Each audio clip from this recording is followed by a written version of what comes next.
তো এখন হচ্ছে মাছকে খাবার দিব। তো মাছের খাবারগুলো আমি আপনাদেরকে দেখাই। এগুলো হচ্ছে মাছের খাবার, পিলেট। হ্যাঁ, ছোট ছোট পিলেট। তো এগুলো হচ্ছে মাছ খায়, ভাসমান পিলেট যেগুলো, এগুলো।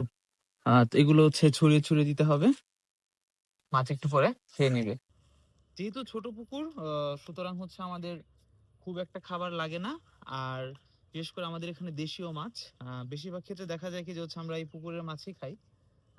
তো যার জন্য হচ্ছে আমরা সবসময় হচ্ছে প্রাকৃতিক খাবার নির্ভর যে মাছ চাষ, সেটাকে আমরা বেশি প্রেফার করি। কারণ ফিড বা অন্যান্য যেই আর্টিফিশিয়াল ফুডগুলা, সেগুলো থেকে প্রাকৃতিক খাবারের গুণগত মানও ভালো থাকে এবং যে প্রোডাকশনটা হয় সেটা অনেক বেশি হেলথের জন্য ভালো, হেলদি। তো যার জন্য কিন্তু একটা কথা কি যে হচ্ছে যদি ফিড না দিই তাহলে হচ্ছে মাছের গ্রোথ আসলে তেমন একটা হয় না। তো দুটোই হচ্ছে আমাদের চালু রাখতে হয়। খাবারটা দিই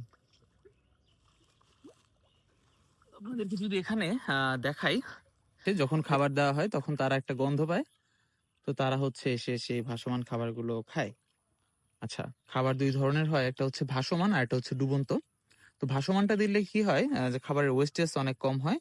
এগুলো হচ্ছে প্রায় পানিতে 20-25 মিনিটের মতো ভেসে থাকে, গলে যায় না। তো যার জন্য হচ্ছে মাছগুলো অনেকক্ষণ খেতে পারে আর খাবার ওয়েস্টেজও কম হয়।